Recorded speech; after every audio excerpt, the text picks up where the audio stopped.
Ndabaramukije mwebwe mwese mwahisemwo gukurikira televiziyo Isanganiro kaze murano makuru mu Kirundi tubashikiriza akabagizwe n'ingingo nkuru zikurikira ibice 60 kwijana by'isi ndimwa ngo biri muri Afrika ikaba ifise ibikenewe kugira yiteza imbere akaba ari byashikirijwe ku munsi wa gatandatu n'urongoye umugwi w'umuryango wa Afrika ariko asoze rugendo yaramaze mu minsi 3 mu Burundi akabona ko hatoba kubura nk'ingano bitumwe n'ingwano iri mu gihugu ca Ukraine gusumira imiryango ubu ngo bisigaye ari kibazo ntibyoroshe kubera iduga ry'ibiciro by'ibifungurwa ku masoko ku isoko bagenzi bacu bagendeye kuri uyu wa mbere abanyagihugu bavuga ko muri iki gihe n'abana baheba amashure kubera ukunanirwa kw'abavyeyi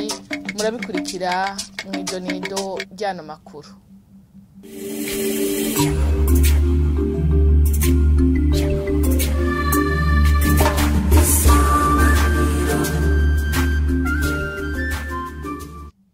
Dasubiye kubaramutsa Afrika ngo irafise ibikenewe kugira yiteza imbere ufatiye nko kuba ifise ugwaruka ikagira n'isi ndimwa ikwiye ngo bice 60 kwijana vy'isi ndimwa biri ku mugabane wa Afrika.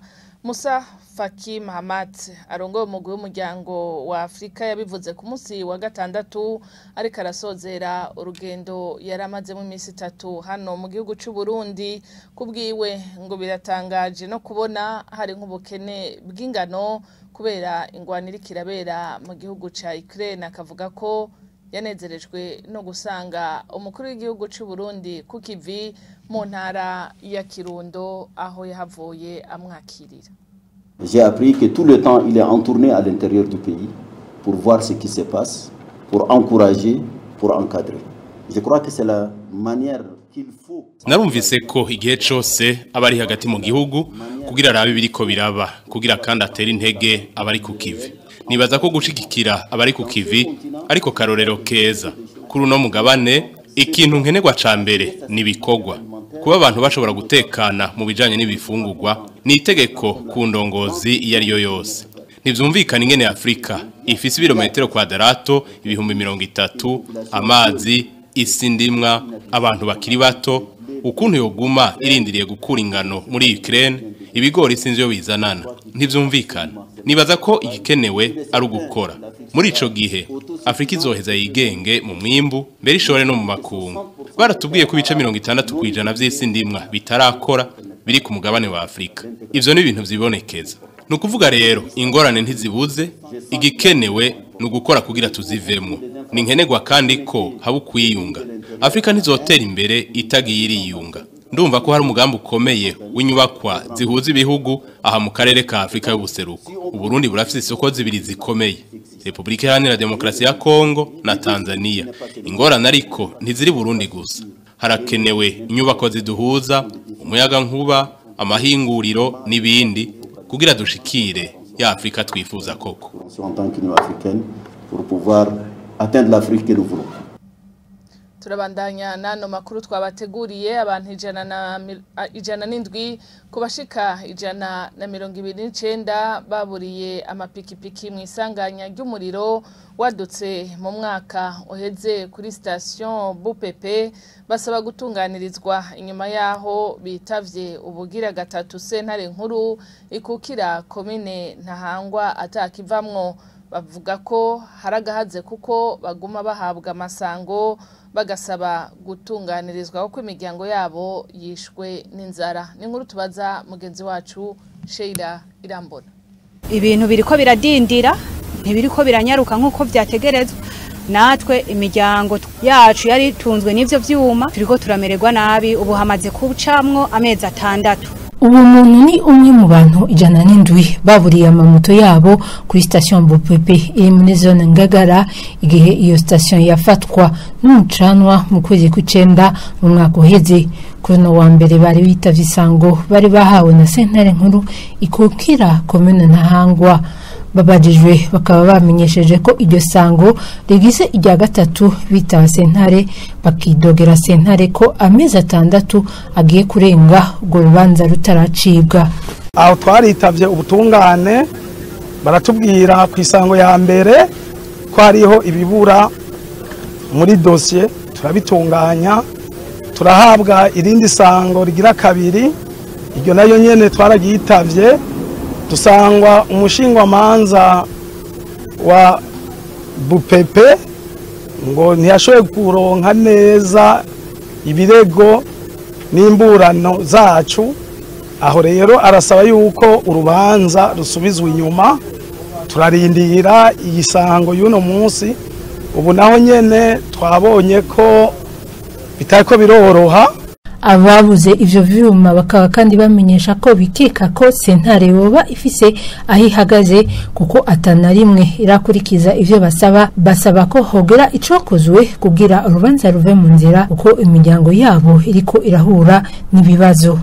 Ukwezi nukugira 6 ariko mwene station wewe nkumbure sinzi uko yabigenjeje yarasanuye ariko arakora, ariko twebwe no munsi twashoboye kuhaburira ibintu turahagorewe ko imiryango yacu ntituriko turabona iyo biriko biraja, ntituriko turabona uko turi bubigenze kuko uno munsi bunguruza isango ejo bagasubira bakunguruza hirya ejo bagasubira bakunguruza, no kuvuga imiryango nayo igumya ihahwerera n'inzara.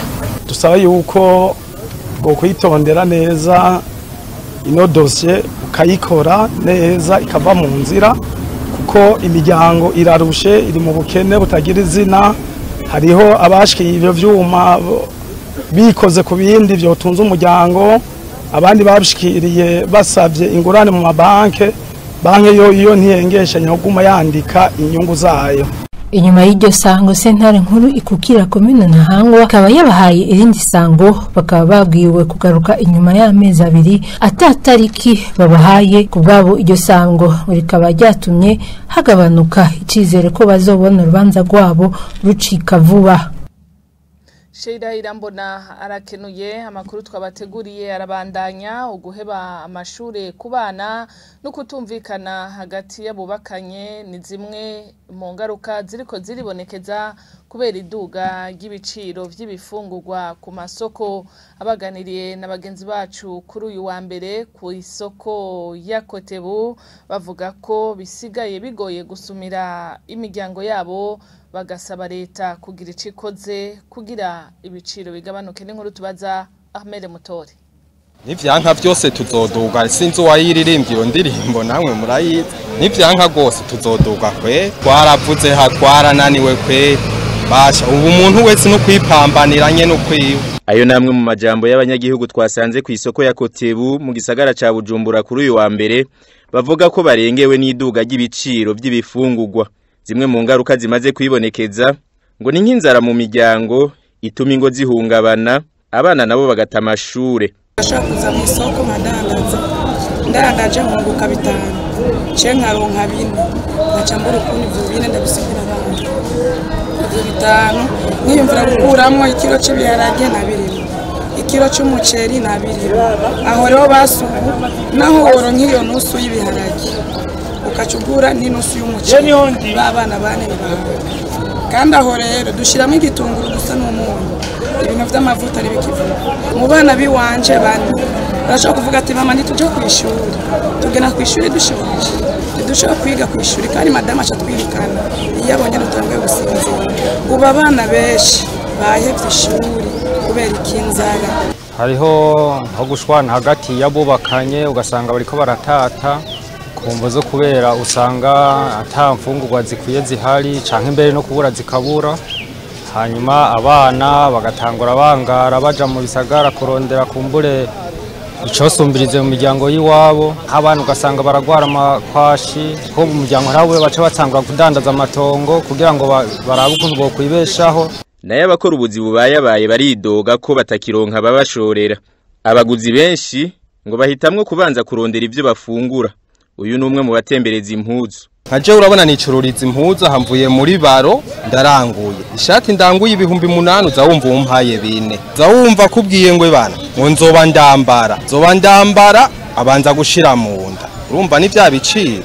yaba ibifungurwa byaboneka n'impuzu baca bambara none ntiwumva ko jo ntaba nkigiye kurya uwo mu restaurant arantegereza ko nza kurya mwene urupanga aho mpangiye arandindira ko ndamwishura urumva ntarose uhunguririye impuzu simba nkirose nanje ayonza kurya ndihe naho mbaye umuryango tena urandindiriye ruguru ngo nta kintu rubura wapi leta ngo irakwiye gukora ibishoboka byose kugira ivyo biciro bigabanuke nuko leta yoraba ibiciro by'ifungurwa bikagabanuka mbere n'ibindi byose nk'ibitoro n'ibindi bigize ubuzima bw'igihugu bikamera nk'ibigabanuka kuri nasaba yuko leta yo tugarukira twebwe abarundi hariho abarima n'abakoresha bajya barima bakoresha natwebwe tudandaza nuko leta yo tugarukira natwe ikatugabaniza ibiciro vy'indya ikena ry'ibitoro gibonekeza muri kino gihe rikaba riri mu bituma ibiribwa bizimba ku masoko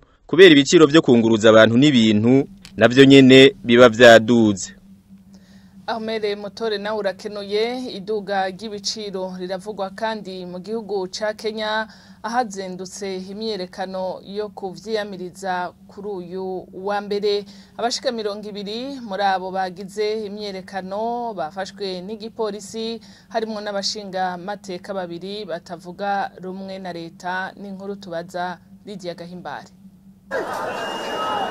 Des manifestations contre l'inflation et la cherté de la vie. Imyerekano yo kwiyamiriza ubuzima buzimvye n'iduga ry'ibiciro yabereye kuri uyu wa mbere hagati y'abanyagihugu n'abajejwe umutekano mu makanya mwamwe y'igisagara ca Nairobi mu gihugu ca Kenya. Abateguye umugumuko bakaba bari bategekanya gukora iyo migumuko ku kirimba c'umukuru w'igihugu ariko abantu bagera kuri 200 bahagaritswe muri bo hakaba harimwo abashinga mateka babiri bava mu mugambwe utavuga rumwe na leta. Amakuru dukesha ikinyamakuru Africa News imenyesha ko imyiyerekano yo kwiyamiriza iduga ry'ibiciro ryatanguye kwibonekeza kuva mu kwezi kwa kabiri. Iyo myiyerekano ariko ntiyemewe n'abari ku ntwaro. Abo bagize imyiyerekano bakaba bari no mu bagize imigumuko kuva amatora y'umukuru w'igihugu William Ruto. Iyo migumuko kandi ikaba yabaye Kisumu mu karere k'uburengero bwa Kenya. Ce sont également produits à Kisumu dans l'ouest du Kenya. Amakuru twari twabateguriye ni hano duciye tuyasozerera nkabandi bashimiye mwebwe mwese mwadukurikiye ndabifuriza no kugira ibihe byiza murakoze.